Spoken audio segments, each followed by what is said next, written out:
Champions,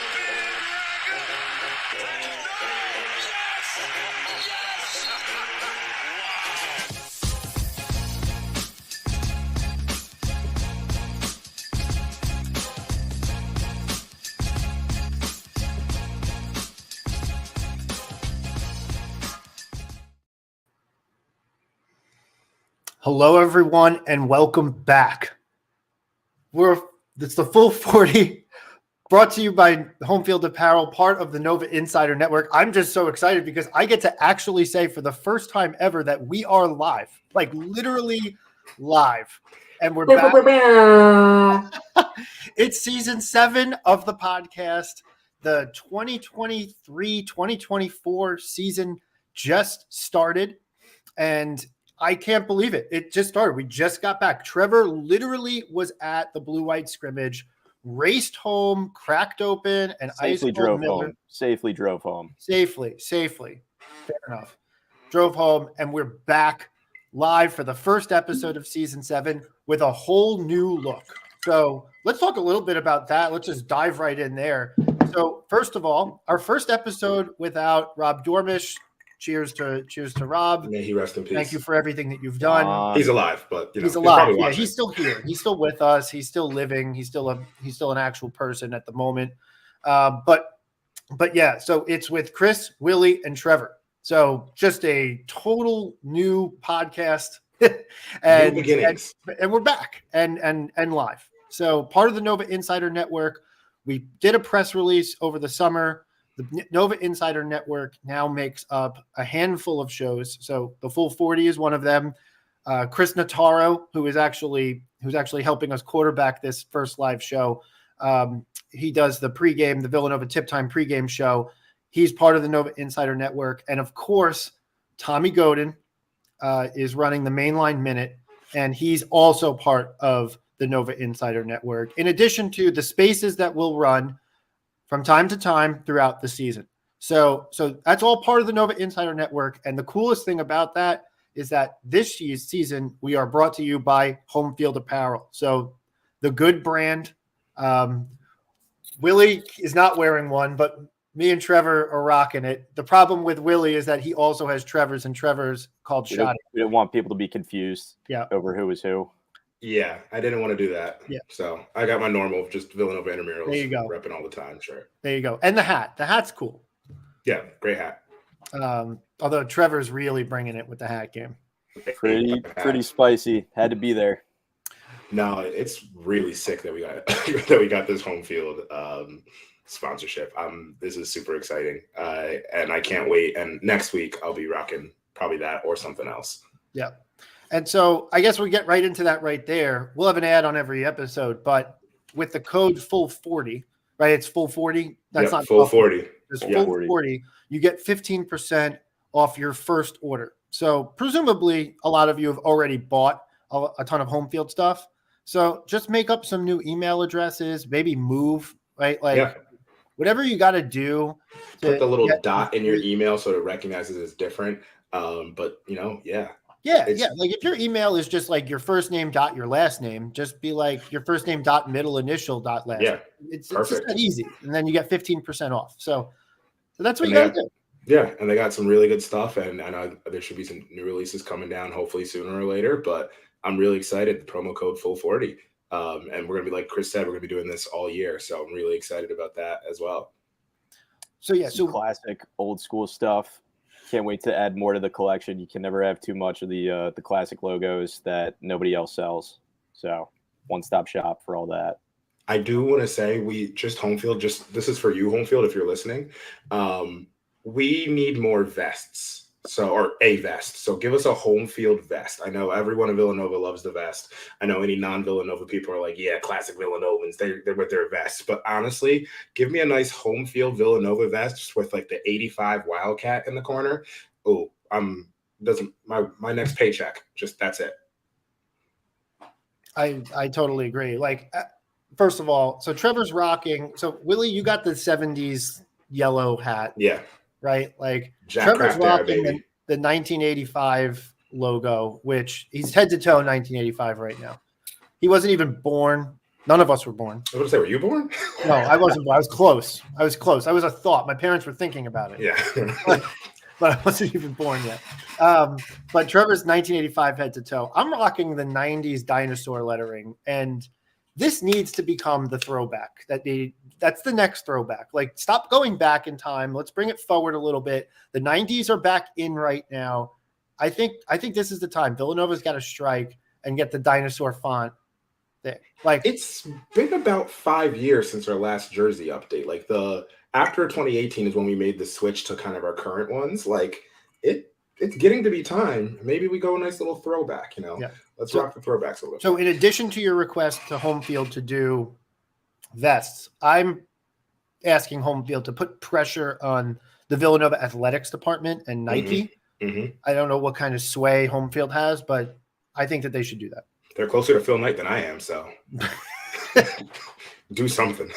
That's fair. All right. So I don't even know exactly where to start here, but we had a whole new look team. Trevor, you got your first glimpse of it tonight, but there's a lot to cover. We covered a little bit on the last episode of the on the 40s episode of the end of last season, but I think we probably need to go back over that a little bit just to remind people who's even on this team.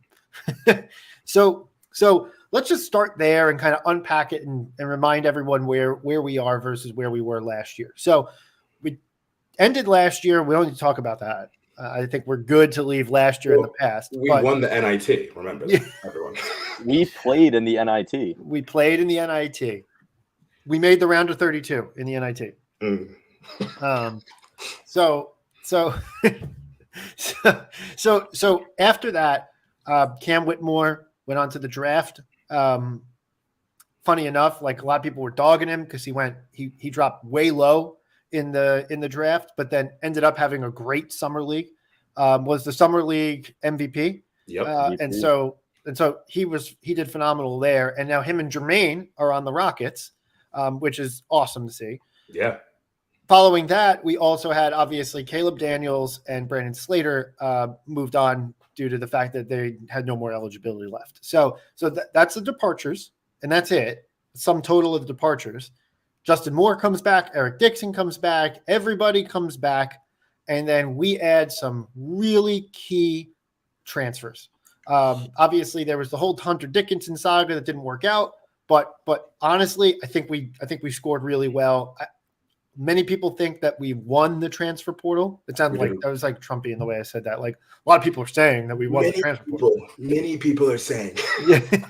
but in all seriousness, like, Tyler Burton was a A10 superstar. All A10, yeah. Yeah, all A10 superstar. He looked really good tonight. TJ Bamba, I think it was the first transfer that we got. And I think he's probably the best culture fit that we got. Like, he's a Bronx guy.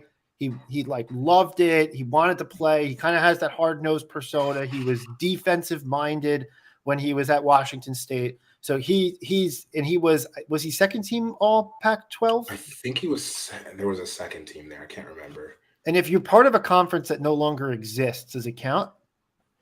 I think it counts more. I think it counts double. Oh, okay. Like, he's like the last. Well, he's going to be like one of the last ones ever. That's a fair point. And then we had Lance Ware from Kentucky, a transfer from Kentucky. So he was kind of like the big man transfer that we had said that we needed.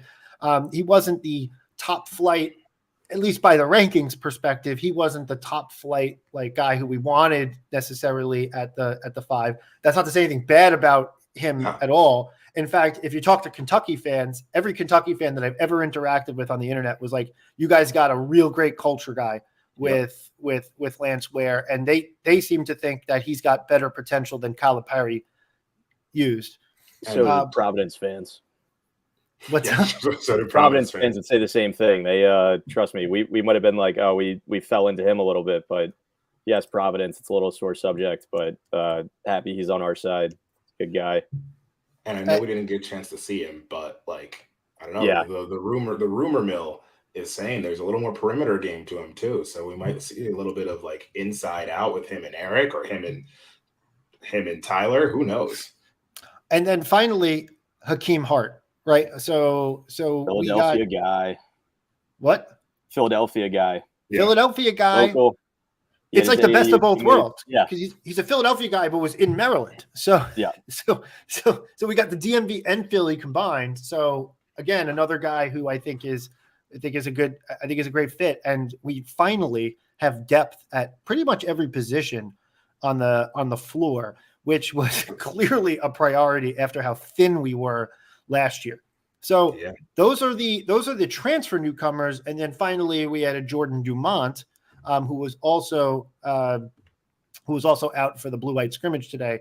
But we also added him. So a really great haul from the portal, especially, and Dumont committed pretty early and seems very passionate about being a Villanova Wildcat. So you gotta tip the hat to the staff, to the NIL team, to the purpose building a roster that can be very much and legitimately competitive this year. We adjusted, which I think is a huge thing. I think we, as Villanovans, have always expected, we're going to get, 3-4 freshmen, and then they're going to grow with us. And we didn't have that because of the circumstances of Jay leaving and then Kyle coming in, and there's just kind of a whole hodgepodge. And we adjusted, and we found, all right, we had this new opportunity with the transfer portal and NIL, and we crushed it. At least on paper, we crushed it. We did what we needed to do. We held up to a high standard, and now on paper, this team is ready to compete for the top of the Big East and hopefully a deep run in March. I'd love to maybe did I say April? We're gonna start it up a little bit now. Oh man, you're lucky that Brian's not on this right now. Yeah, let's pump the break. We saw like 25 minutes of a scrimmage where half the team didn't even play. I didn't need anything else. We did see that that they were asked afterwards. So just to recap on the scrimmage, just for a minute, we did see that after the scrimmage. So Lance Ware didn't play, Jordan Dumont didn't play, and Justin Moore didn't play. We did see after the scrimmage that someone asked Kyle if this was a regular season game, would they have played? And Kyle was like, "Yeah, they're just a little banged up, day-to-day type stuff from practice." So at least as of right now, from what we know, now we've had our comments and points in the past about Villanova can be really, really too opaque about things like this in the past. So we'll see, but based on that response that if it was a regular season game, they would play, I tend to think this is probably just guys getting beat up in practice. No need to push anything for a simple blue-white scrimmage in early October, right? Don't get someone hurt at the blue-white scrimmage. So, which Chris Arch took a shot to the face by, I think it was Longino got him when they were coming up the floor, and I think he had a black eye by the end of that actual, it was within minutes. You could see I was sitting kind of top of the lower bowl, and it looked bad. Oh man, but the Chris Arch guy, the two sides of the Chris Arch coin right now are flipping out at that comment right now. One side is good. That means that Neptune can't play him, right? And the other side's like, look how tough Chris Arch is. It's going to be like Rocky at the end of Rocky 4 with this you should see the other guy. Yeah, exactly. The other guy was Jordan Longino, who stood on the play. Yeah. Chris Arch's number one fan on Twitter is losing it right now. He's going to. There were a lot of Archidiakono shirts in the stands. I'm not going to lie. I passed a whole family that was not his family wearing them when I was walking out. Just to clarify, it was not his family, but 15 or 4. 4. All number fours. Yeah, no, it was cool to see just to be in the pavilion again and kind of an atmosphere. I think it's fall break and midterms this week, so not a ton of student representation, but there's a good showing, I thought. Whoever it was won the cup shuffle in between timeout prize, so they're in midseason form. The transfers looked really good, especially Bamba and Burton. Hazem was letting them fly. He was drilling everything from all over the floor. Who else? Nana. It was fun to see Nana in a game environment, actually playing in and showing like why he's been here the last couple of years, and the injuries slowed him down, sure, but he was attacking the boards and looked good. Hopefully we have, like you said, just much needed depth at all these positions. So Trevor, give me a little bit more in terms of like, look, obviously in a blue-white scrimmage situation, no one's going full boat. Like no one's going, no one's going 100%. But you mentioned that Burton and Bamba looked really good. What in particular stood out? They were making their shots. They weren't hesitating to take shots. Hazen too. Like I was pumped when it was just in transition, one dribble. I'm taking that. It's not touching the net going in. They were aggressive on defense. I thought they were moving well. They were rebounding. Everybody had a nose for the ball, it seemed. And just like I said, making shots. It's easy to look really bad in a scrimmage if everybody's missing shots. But fortunately, the ball was going in for those guys especially. Mark Armstrong looked explosive, had some nice moves, great finishes, attacking the inside like he likes to do. Not totally there with his deep range yet, but like I said, it's a scrimmage, it's early. He did make a couple nice ones at the end of the final period. I'm trying to think who else really stuck out. I'm going to be honest about Mark. I'm kind of happy he doesn't have the deep range yet, because if he gets the deep range, then all right, then he's gone. Yeah. Then he's gone. Because then it's like, all right, well, like he's just very clearly that guy at that stage. So Mark, figure it out. Maybe figure it out. Start figuring out by like February, March, peak in April. We win a title, we'll talk about you leaving. There you go. Yeah. Everyone's okay to leave if we win a title. Yeah. I guess from there, do we want to I think the biggest conversation, or the biggest narrative / conversation that I've seen is kind of like, what are the expectations of this team? Like, and I'm going to say expectations a couple different ways, right? Like, first off, let's just talk the minimum expectations in terms of like, what does this team have to accomplish, or it's going to be like blood in the water type situation. Yeah, go ahead. So then we could talk like, okay, like fundamental expectations, like, okay, this is what I actually expect. And then what's the team's ceiling? Like, let's go through each of those pieces, because I think that we have to kind of hit on that. And I'll just tee off the conversation with the note that last season did not go well, right? There is, shockingly, you both are whatever. Last season did not go well. It wasn't good, right? And there were a lot of reasons. There were some excuses as to why it didn't go well, right? Now, a first-year coach can't be expected to, who's in his second season coaching, can't be expected to replace a Hall of Famer. So I think you could put definitely a handful of losses at Neptune's feet relative to Jay, right? You could probably put a smaller handful of losses relative to average coach in NCAA, right? Like, so some of that goes to Neptune's feet. You also can say the injuries were really significant, right? Like the two best players on the team by like rankings and whatever, and talent or accomplishment, however you want to draw it up. Two best players on the team were not there for long stretches of the season. And you had also other injuries and depth issues and whatever during the season as well, which is to some degree part of a college basketball season. Some guys are going to be out for parts of the time, right? Like a Jordan Longino injury. I candidly can't really say like, oh, well, it's a good reason. It's a fair reason, but it's not really an excuse that you can make, because every team has to deal with that. So stuff like that, right? Like the Moore Achilles, the Whitmore wrist, whatever hand situation. I think you could easily chalk that up to like, that's not fair, especially the timing of it all. Mm-hmm. All that's to say is that it didn't go well. And candidly, there's a lot of skeptics, rightfully so, about Villanova. Forget the talent on the floor, just looking at the coaching staff, right? Like, and what they're going to be capable of accomplishing.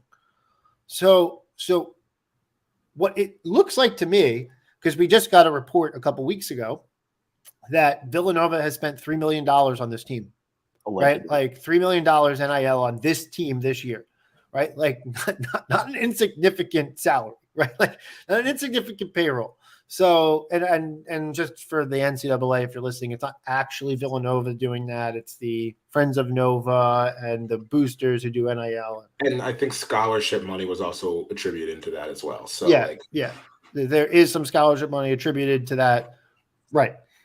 But that's not insignificant at all. Is a $3 million expenditure. We brought in these really high-end guys from the transfer portal. As we said, transfer portal champions 2023 hang the banner, right?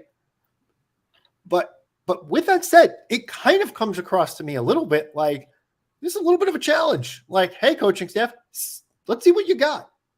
Yeah. So I think when we talk about like minimum expectations, we look at what happened last year and like not for nothing. Once we got healthy, once things kind of got figured out, there was a chance in March to make the tournament. It was a outside chance, but there was a chance. So when I think about what the minimum expectations are, I think barring injuries, barring someone getting hurt and like something actually happening this season, I put like you Chris, you called out the difference between what Kyle's at and where like Jay was at and what the median coach would be at. If Kyle makes the adjustments that he needs to and presses the right buttons during games, which we saw that he didn't do, which whatever, that happened last year. But if he starts hitting those right buttons at the right time, that those, let's say 2, 3, 4 wins that we probably could have had that we didn't have, I'm expecting, if not all of them, 75% of them. You add another 3 wins to the team that happened last year, it's a tournament team. So I think when we talk about minimum expectations, it's for this team to be a tournament level team. Does that mean a top 4 seed? No. Does that mean a play-in team? Probably at the basement of minimum expectations. I would take that. I wouldn't love that, but that's probably at the basement of minimum expectations. But all that to say, we also got better on paper. We got older on paper. We got, if we're doing a 1-to-1, there's the Slater and Hakeem Hart 1-to-1. There's the Bamba and Daniels 1-to-1. There's the Burton and Whitmore 1-to-1, more or less. And then we add in Ware, we add in Dumont, we add in a healthy Longino, we add in a healthy Moore. And everyone gets older. And everyone gets older. In theory, we are better. Even if you want to call, I'm not even going to compare. Let's say all those are 1-to-1, the same, like the transfers are the same as the players that came in. Like Burton is equal to what Whitmore did, all that stuff. We got better. So it is, for me, when I look at it, it comes down to Kyle and can we make the adjustments and can he make the adjustments that we need to during crunch time? Can we draw up the right plays? Can we recognize the flow of the game and what we need to do to just hit that level? I say the minimum expectation for this team is a tournament level team. I don't even want to get into like what the Big East implications are because we all know the Big East is different. We saw UConn was an absolute wagon the first 14 games of the season, got to the Big East and got their shit punched, and then got out of the Big East and was an absolute wagon. So like Big East, it doesn't really matter. Not that it doesn't matter, but like I'm not even looking at expectations there. It's just in the scheme of things. Your point is whatever it takes, this team has to make the tournament. Yes. Right. Trevor, is that kind of where you're Yeah, I mean, I was going to interject. If Brian were here, he would have stopped you to say it's harder to win the Big East than it is to win a national championship.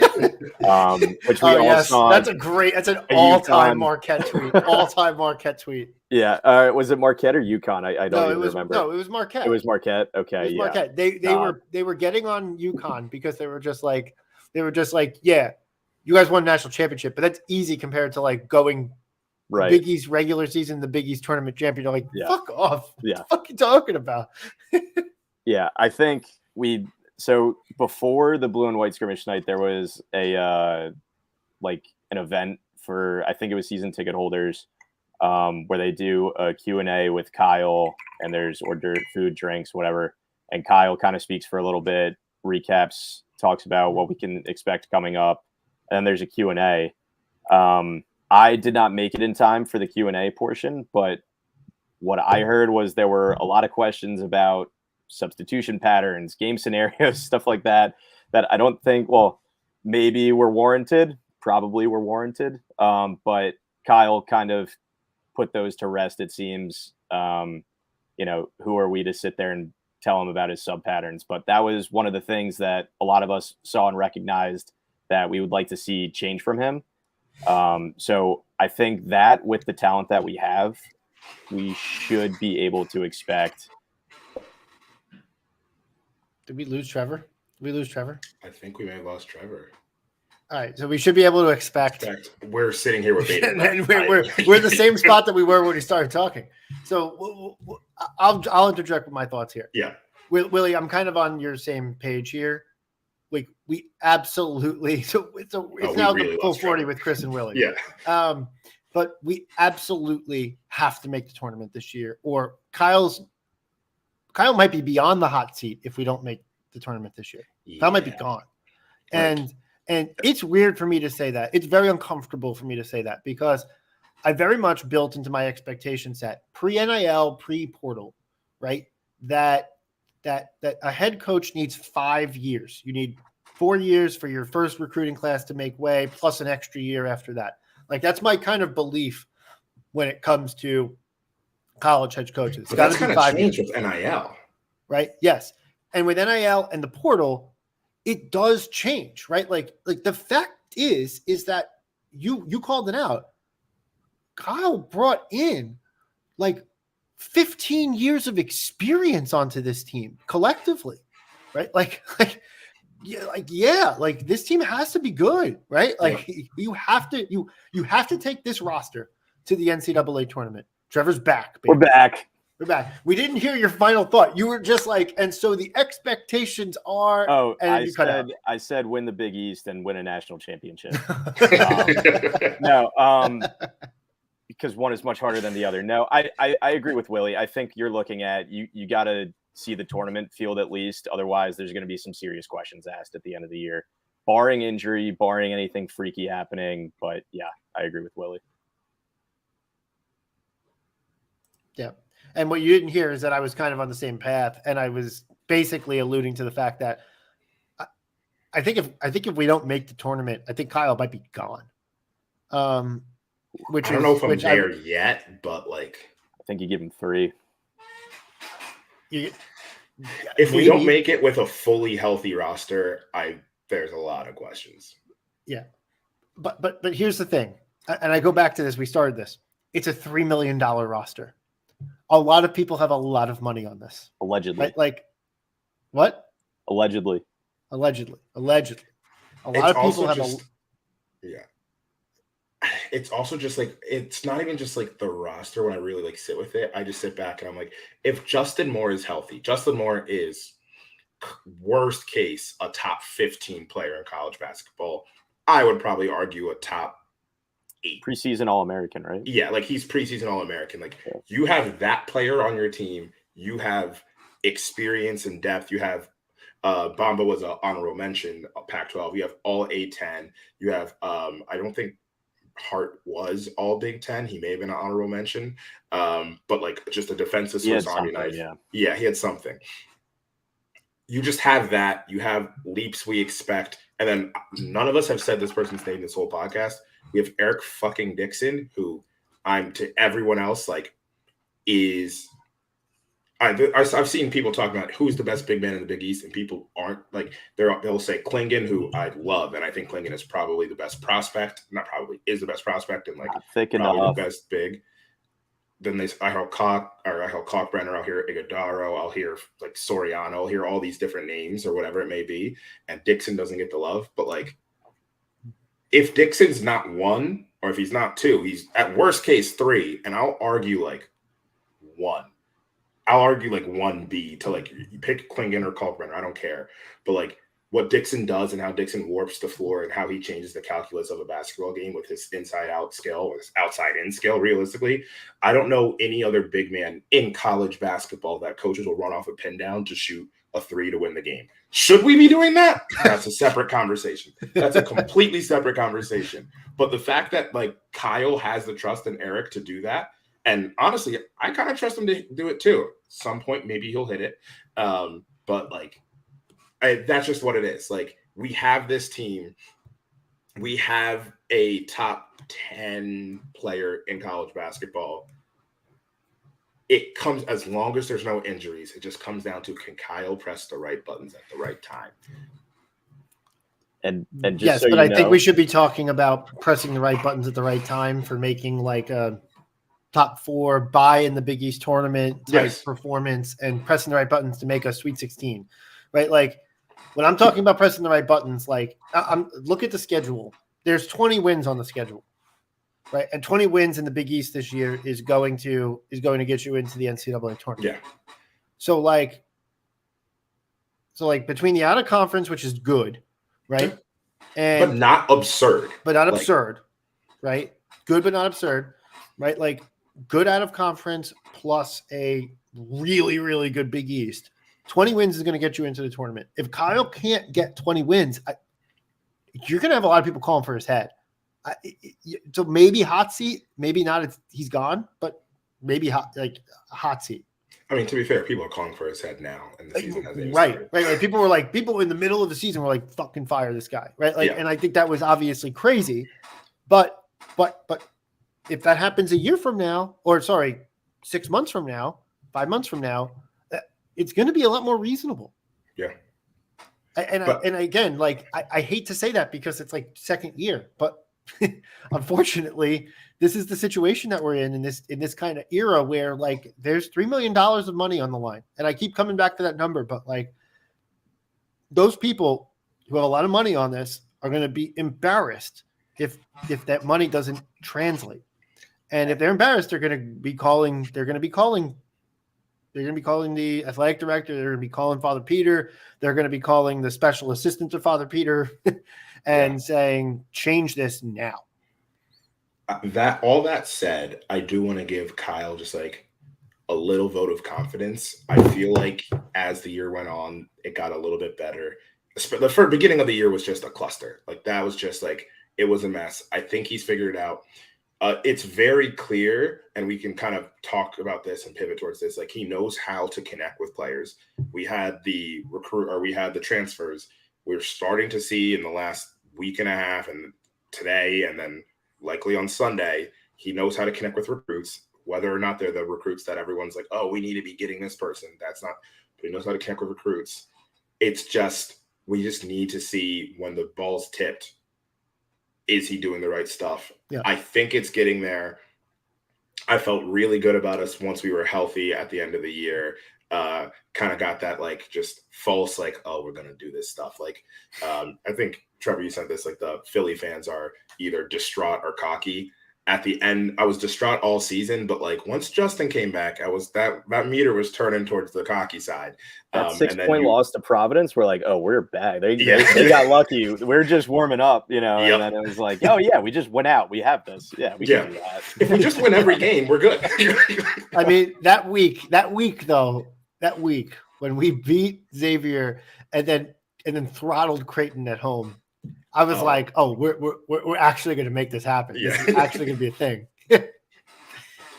So I don't know. I think there was a lot of stuff, and there was a lot of like, not even just like we won the game, but just even X's and O's wise that I was like really happy with from Kyle in those games. So we'll see. I'm sure we'll hear about a secret scrimmage versus like UVA in the next like 3 weeks or whoever it's versus, and we'll hear whatever came from it. But like, that's where, like, as much of the secret scrimmage is for the players, I'm also thinking this is for Kyle to be like, what can we execute against in these situations? Because like, not for nothing, he's just a young coach. It's his third year head coaching.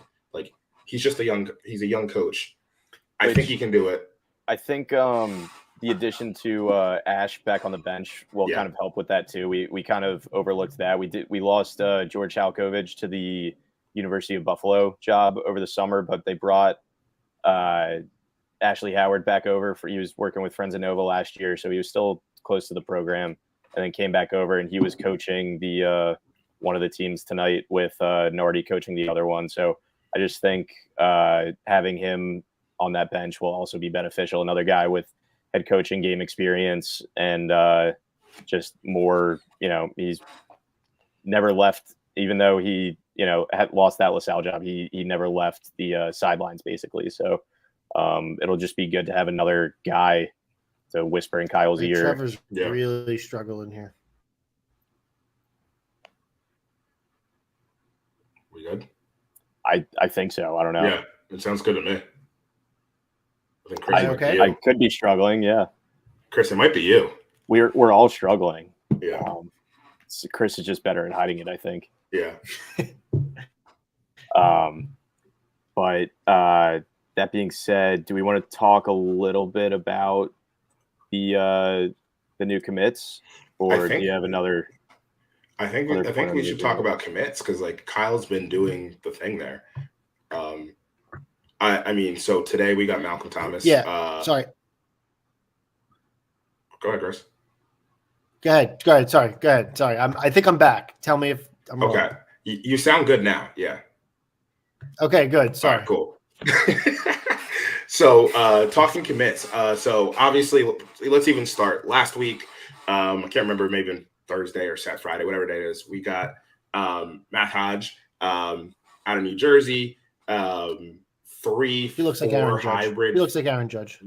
Looks like 4-3 hybrid. Looks really good. I tend not to pay attention to recruits until they commit because I'm like, there's too many that could go on. I don't want to get invested in anyone and then lose it. Then they go to decide to do something else, and then I have to like live with that and be like, oh, I'm so mad at them for going to whatever school they decide to go to. So Daryl Morcell, Stevie Mitchell, a lot of people who said they're like, Nova's my dream school, and they didn't go. But like all this to say, I like Hodge. Seems like, has a bit of an outside in game, really good rebounder, tough, high motor. Seems like there's like a level of shot to him. Really does a good job of like backing up in the post. I think he's going to be like really good. Then we had today Malcolm Thomas, son of Etan Thomas, who was nearly a decade in the NBA. I want to say it was like 96 to 2005, something like that. But played on the Wizards, went to DeMatha, so played versus like really, really good competition. The websites call Malcolm a 4. He's honestly probably a bit of an undersized 5. That seems like what he's going to be. There is a bit of a shot to him, but like already what I've seen from Malcolm Thomas is he's a really good like shot blocker and seems like a really versatile defensive piece. And if that defense translates to the speed of college basketball and he's able to level up, like he's going to be able to do what we want to do of switching all over the floor. So really excited about him. And then allegedly on Sunday, there's supposed to be another commit. Why am I forgetting who it is? I'm blanking on his name. Josiah Mosley. And Mosley seems to be another good fit. 6'6", probably more of a 3 than a 4 from what I'm gathering. But Kyle's doing the thing. We're now connecting with a bunch of recruits. I was honestly on the stage of like, all right, what's going on just a little bit, especially when we missed on people like Christian Bliss earlier in the summer, where I was like, oh, this feels like why aren't we getting these people? He's hit 3 in a row. There may even be a 4th coming down the pipeline. And we know that we already know we can do the transfer portal. So I'm really excited to see what's happening with these young cats coming in. No pun intended, but kind of pun intended, next year. Can we have some nuance in the conversation? So Willie, I think you're perfect in what you said, right? But can we have some nuance in the conversation? Because the Twitter conversation here is outrageous, right? You have a handful of people who are just like, this guy can't freaking recruit, right? And like he's not getting a single guy, whatever. And then you have a handful of people who are just like, doesn't matter, like it's fine, like whatever, portal, blah blah blah, like it's fine, like just give him a break, whatever. And then anytime we land a recruit, it's like, look at this, we're so great, we got to recruit. Like it's like okay, well, a high major program should land a couple top 150, 200 guys, right? Like on an average season, right? Like, and sorry, by the way, the number one person commenting on the podcast right now is Rob Dormish. Right, like I'm looking at the comments, and he's responsible for 4 of the 5 comments. I don't know a Rob. I do know a Ron Dormish. He's a friend of Brian's. So I don't know, Rob, if you just want to join the StreamYard link and come into this, you're more than welcome. Like, you're still welcome in. But anyway, what I was going to say was like, let's just find a little bit of balance here. This is a nice, solid recruiting class, especially if we get Mosley, whatever. It's a nice, solid recruiting class for the for a second-year head coach, right? Like he's going to get 3 top 150 guys, 2 4-stars and a 3-star, whatever. And candidly, the 3-star from the highlight reel, from the comments, whatever, seems like a really good fit. So, like, it can all be true, right? Like, this isn't the type of class that Jay historically brought in. A lot of people are just like, oh, we're all culture, blah, blah, blah. I'm like, fuck off. Come on. Like, Jalen Brunson was a 5-star, right? Like, Jeremiah Robinson Earl was a 5-star. Omari Spellman was a 5-star. Like, you had high-end 4-stars who were top 50, 60 guys, like, left and right with Jay. So, like, this isn't that. But I do think that there's room to say that Jay also developed some of the best work was guys like Colin Gillespie, who was a 3-star at best, right? Like Dante Cunningham was, not even, I don't even think was in the top 150, right? Became a multi-year pro, right? Like he's still playing pro. Yeah, he's in China, or whatever. Darren Hilliard was like a 2-star guy, right? Steel. Like, yeah. Bethlehem Steel was a 2-star guy and became like the key factor on a 1 seed in the NCAA tournament in 2015, right? Like, so like there's a little bit of balance here. It's roster construction is important, and you need a mix of guys who are really high end guys who are like pretty guaranteed to be good, and then you need to be good at identifying the talent at that 50 to 150 level. Yep. That can work in your program. So that's what I think is kind of like needed for the program. And I think that, hey, if we're going to do some work with the transfer portal, bring some really high-end guys in, bringing some lower-end guys, or not lower-end guys, it's not even the right way to say that, but bringing in some guys who are 4-stars or bottom 4-stars, like high 3-stars, is good. And it's a good, solid recruiting class for a second-year head coach, given what is going to be in the roster next year when they come in. Yeah. Right. And I think one of the key things is just like the development of the current roster. Like, I would love to snag a guard or we were talking the other day, a guard or a big man to add to this class. Like a traditional, like a 7-footer or a guard. But Mark Armstrong's going to be a junior next year. Brennan Hausen's going to be a junior. You still have Jordan Longino, the football player, at the small forward. No, I think he's shaping it up to be a nice roster next year, should things remain as they are right now. Right. And I do like what I see from the guys who we've gotten, right? Like, that needs to be said, right? I think that the guy today, Malcolm Thomas. Yeah, Malcolm Thomas is the guy who I am, oddly enough, out of all of what I just said, like, is the guy who I think is maybe misrated.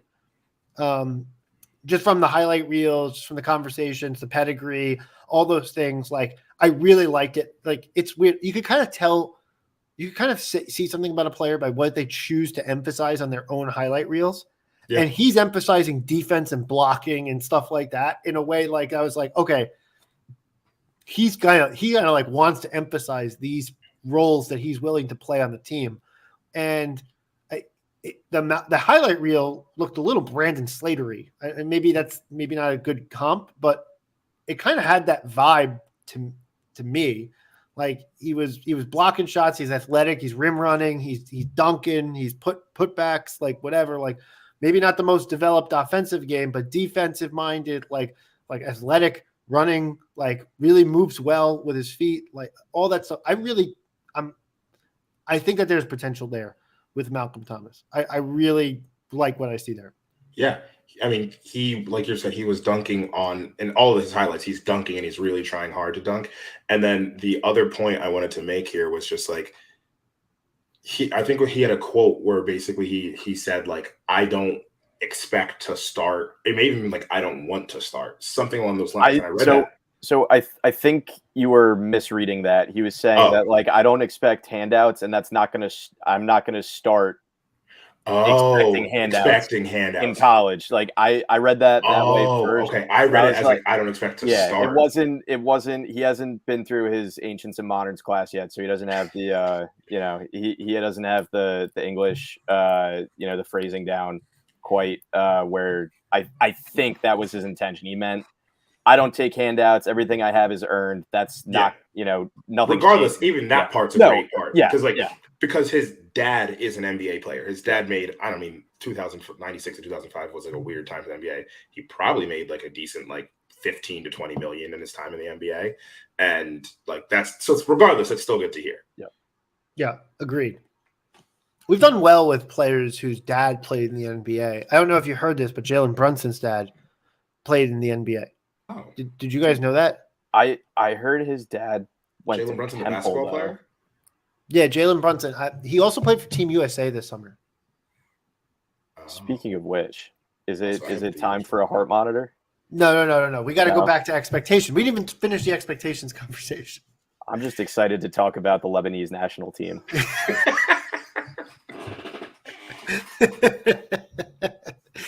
We'll get there. We talked about minimum expectations. And so I do think that the expectations point for Kyle, part of that conversation is the recruiting. So I do think that was important to kind of hit that point. And so to the point on if this season doesn't go as well as we expect it to, the recruiting factor does help at this point if Mosley lands as well, because that's three guys who are solid guys who guys are okay. I want to see how these guys pan out. And so I think to the point of, hey, Kyle's going to get a third year, like as long as year goes fine, then I think that point. Yeah, that point's important. What is your guys' actual like, hey, this year I expect this to happen? Like, and I want it for Big East and NCAA tournament. I'm like more or less my minimum expectations or my maximum expectations at this stage. So I expect an NCAA tournament, and that's like my ultimate like high. I cannot like, I guess the highest I will be like I hope for is a Sweet 16. Obviously, I would love a title, but like realistic minimum within reason, within reason is a Sweet 16. We get there, cool. Big East. I would love to be playing in the semis.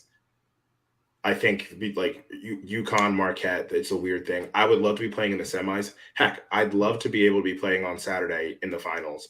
And like, regardless of what happens there, cool.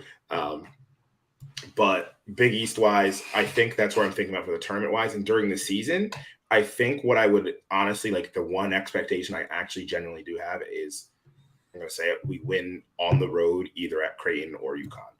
Pulling one of those two out will tell me like a lot about the guts of this team, or Marquette also, because Marquette's also a place that we struggled with historically. And also Marquette is real good. People could argue the number one team in the country on paper. Like, so there's a lot there. I think, well, first of all, I agree with you, Willie, on the Big East notes. For regular season standings, it's hard for me to wish anything worse than like a top 4 or top 5 finish in the regular season rankings. Obviously, if things fall your way, if you get COVID at the right time, you can sneak your way into a championship. But hey, that's a Georgetown joke now. That's a Georgetown joke now. Georgetown joke now. Yeah, I think splitting with the UConns, the Marquettes, the Creightons of the world would be huge. I think my goal would be top 4 or better regular season. I'd love to be playing on Saturday. Make my trip to New York worth it, please.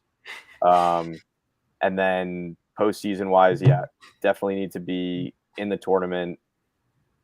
A dream season obviously ends in a national championship, but realistically, like we said, yeah, Sweet 16, Justin Moore and Eric Dixon, put the team on your back, get us to an Elite Eight, that would be outstanding. But again, ideal situation. Yeah, I'm going to be a little bit more detailed, but I think this team, expectations wise, I think this team needs to be a bye. I think this team needs to play their first game in the Big East tournament on Thursday. That's fair. Yeah. Yeah. And so that means 5 seed or better, right? Because I think the 4-5 game is the second, it's a 2:30 start on. Yeah. Because the one's usually the first, right? Yeah. And to the folks who are like, wait a second, why can't this team be better than that? I mean, maybe, but like minimum expectation. If you're just looking at the Big East this year, this is like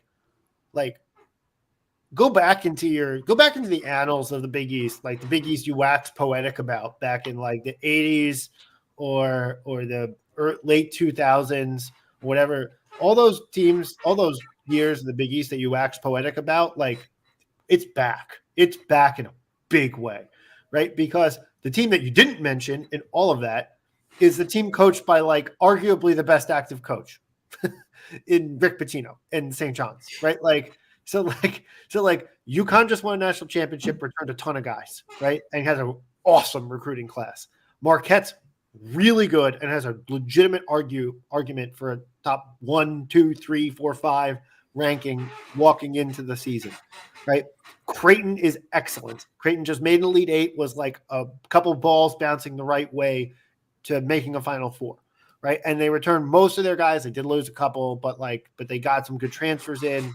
Ashworth is going to be really good. Yeah, he's going to be really good. And McDermott's like the best head coach at this point, or one of the best head coaches in the conference. So you got those three. You then have us. You have St. Rick John's. Pitino. You have Rick fucking Pitino, and he got fucking a guy who laid. He's got at like the 2. He's got a guy who laid 25 on us in the second half at the Pavilion last year in Dingle, right? Like and Soriano's back, who's obviously excellent last year. Like so Pitino's got a hell of a roster. Right. And so they're asking questions about how far can they go? What do they expect? Right. And then candidly, I think some people are sleeping on Providence, like because it's a first year head coach. I am a Kim English stan. I love Kim English. I would play for him or any coach in the Big East. Yeah, sleeping. Trevor's sleeping on him. Trevor's officially sleeping on him. But like they're returning Carter and Jesus Christ, I'm Hopkins. And Hopkins, right? You don't even know his name. You don't even know his name. But he's gonna be first team All Big East preseason. Right? They don't have Lance Ware. But seriously, like Providence should be good. Providence should be tournament level good, right? So you have right there. I just rattled off 6 tournament level teams that I think should expect to make the tournament, and then we haven't even talked about you're gonna say it. Miller and Xavier. And so where are you going with all of this? Like it's going to be difficult to be the team that wins the Big East regular season this year is like is like a top 4 seed minimum, a top 2 seed. Yeah. Right. Like, should be. This is a gauntlet. Through all this, I don't think you even mentioned Georgetown. And I know there's a whole bunch of like, Cooley and all that stuff, but like, he reloaded that team.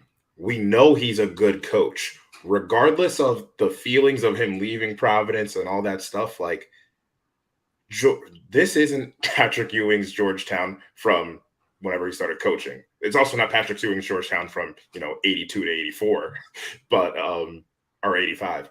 But regardless, like this Georgetown team also is going to be really good. Realistically, like the only teams I don't have super high expectations for, or like tournament comp, is Butler, who honestly maybe you never know when you go to Hinkle, DePaul. Such a sad DePaul. Yeah, DePaul, I guess. Yeah, sorry, DePaul. One of these years, DePaul's going to just wind up at 500 in the conference, and everyone's going to be all over it. And we haven't said anything about Seton Hall. I honestly don't have tournament expectations for them, but like they're going to be frisky. Like they're going to be frisky. Shaheen, I think, is finally like He's an interesting coach. I could talk about Sheen Holloway for a while. He's a really interesting coach. He We'll see if it calls works. like he sees it. Yeah.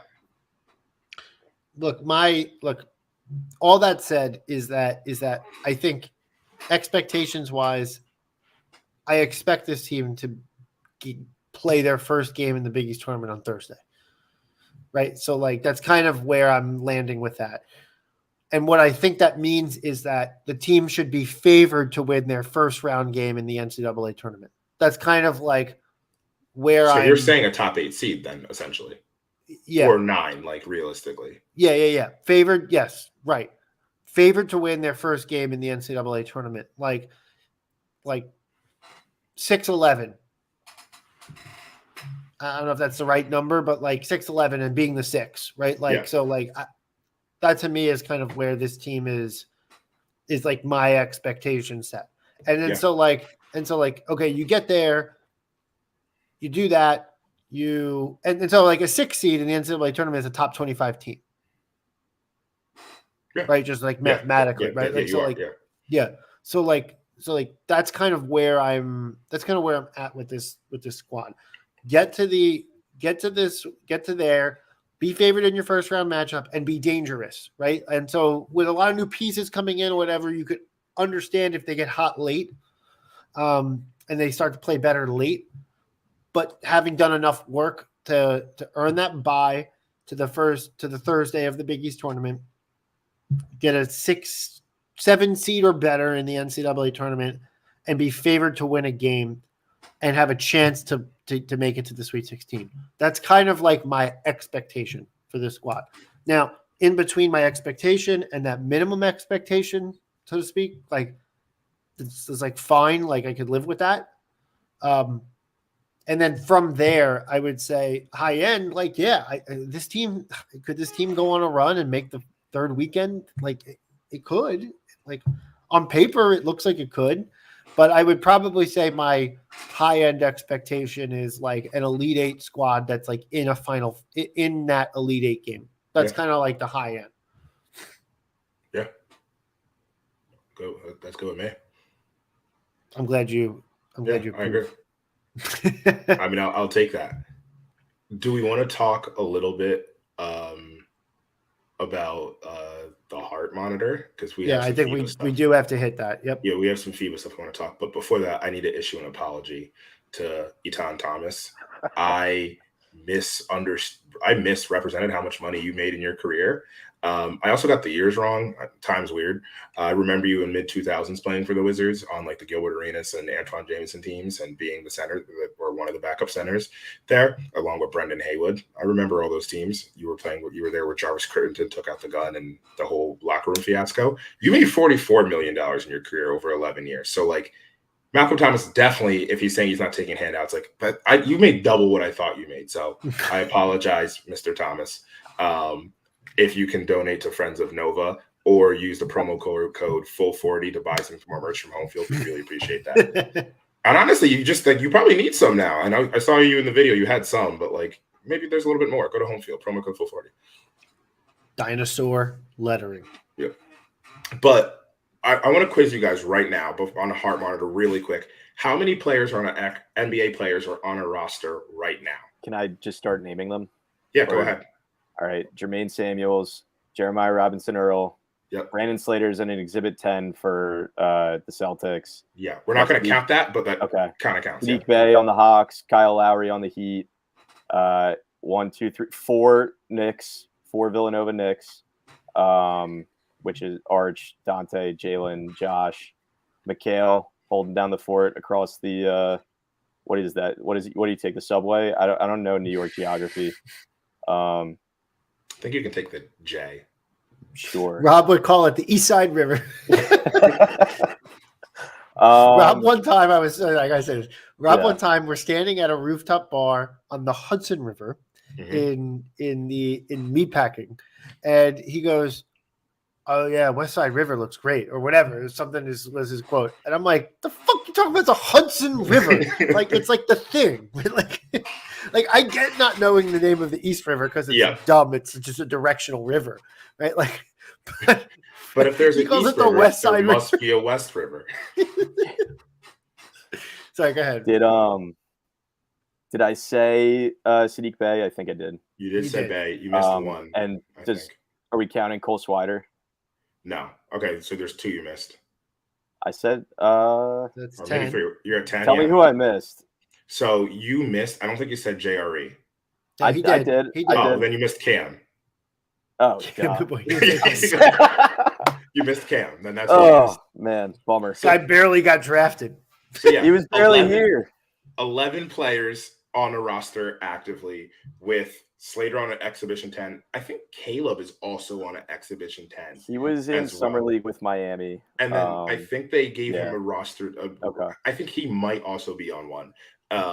So like give or take 13. And if we want to have like 13.5 for Cole Swider or like 13.8 because he was here for 4 years and then went for his 5th year or 3 years, whatever it was. Regardless. So yeah, all that. We can talk about everybody else, but I think we have 2 things we need to talk about realistically. The FIBA boys. So Josh, Jalen, and Mikhail. 4th place in FIBA World Cup. I don't know if anyone's watching it. I was watching it religiously. Was I up at 5 a.m. watching games? Yes. Was I up at 5 a.m. to watch like Slovenia play? Yes, I was, but it's because I'm a sicko. It's disappointing because that team honestly had the talent and should have won the title. I honestly blame that on Steve Kerr because he did a terrible job coaching or terrible job making decisions. But more importantly to everyone here, the Nova Knicks. The Nova Knicks are here. The Knicks are back. Coming off a playoffs year, Dante, Ryan, Josh, and then some guy named Jalen Brunson. For absolute, just the 2016 team is back on the Knicks, and honestly, like I'm very excited. The Sixers are a mess, so like I'm investing a little bit more of myself into the Knicks because I hate the Sixers with a passion because they're a bunch of assholes, and I'm really excited about these Nova Knicks. I think Dante was a great addition. He got his first big payday. Arch coming back. Josh, opting out of a player option to then get more money, but then that allowed Dante to come in.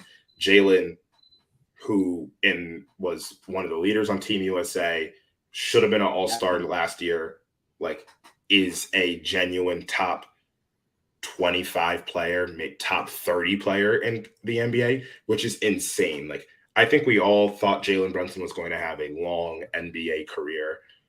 There is not a single person, maybe with the exception of Jalen Brunson, Rick Brunson, Sandra Brunson, Erica Brunson, his entire family, who thought he was going to be a top 30 player in the NBA. I mean, I said it. I didn't believe it, but of course I said it. We all said it. Well, at least I said it. Ryan Hartnett believed it. I believe Ryan believed it. And then Mikhail also, if he's not top 30, he's top 40 in the NBA as well. Like both of Mikhail and Jalen, I honestly genuinely believe could be all-stars this year, which is going to be really cool. Yeah, they are 2 of the best 5 players in New York right now. Would you say we have some people in the chat sports who are saying that they believe Yes. that Jalen Brunson would be a top 30 player? Of course they did. Yeah. I also think Josh Hart is the most content player in the NBA right now. He had some ridiculous line the other day of how, like, yeah, I got paid. I just need my wine cellar and a country club membership, and I'm all good.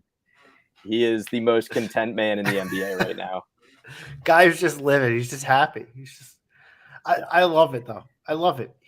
The whole thing, the whole playoffs with the Knicks was incredible. The fact that they're adding Dante and Ryan to that whole situation is going to be incredible. It's going to be must-watch television for Villanova fans to watch them. And candidly, with the way last season went, like for Villanova, like being able to like enjoy the Knicks throughout after that and kind of in the playoffs was like a nice little like a reminder that we're still here and we're still a relevant entity and we're still like going to exist into the future because we got guys in the league. So it was nice. So something I was thinking about, and I haven't done the research on it. I think it may have happened.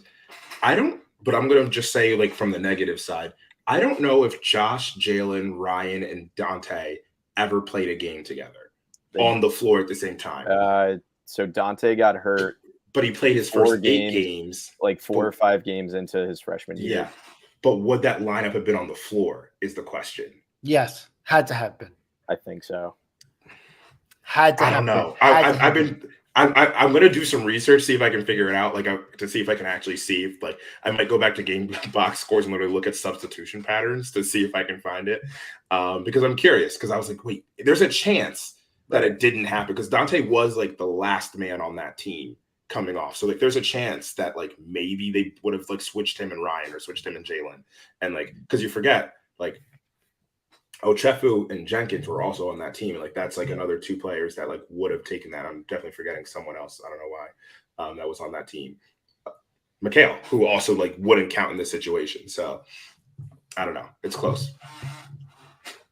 Yeah, it's definitely just like for a nostalgic factor. It's just fun. Like, Ryan's never going to see the floor, but it's just fun. Like the media day pictures, like everything. And that's not a slight against Ryan. It's just it's great that he's there and has made $10 million. Like, get the new place in Sea Isle, dude. You got married. Yeah. Jeez. Everybody, all the Villanova guys got married this summer, or all being Jalen, Ryan, Kevin Rafferty, who was a walk-on stud. Bunch of Nova weddings this summer. Always looks like so much fun. I'm waiting for the invite, guys. When you need we could podcast your wedding. Maybe Colin will invite us. Yeah. I think that's our hope, Colin. Yeah. Oh, I forgot Colin. I didn't mention Colin. You didn't mention Colin? NBA roster. No. Oh, well, you didn't notice that I didn't mention NBA champion Colin Gillespie. The boy. Guy just wins. All he does. Because all he does is win. All right, guys.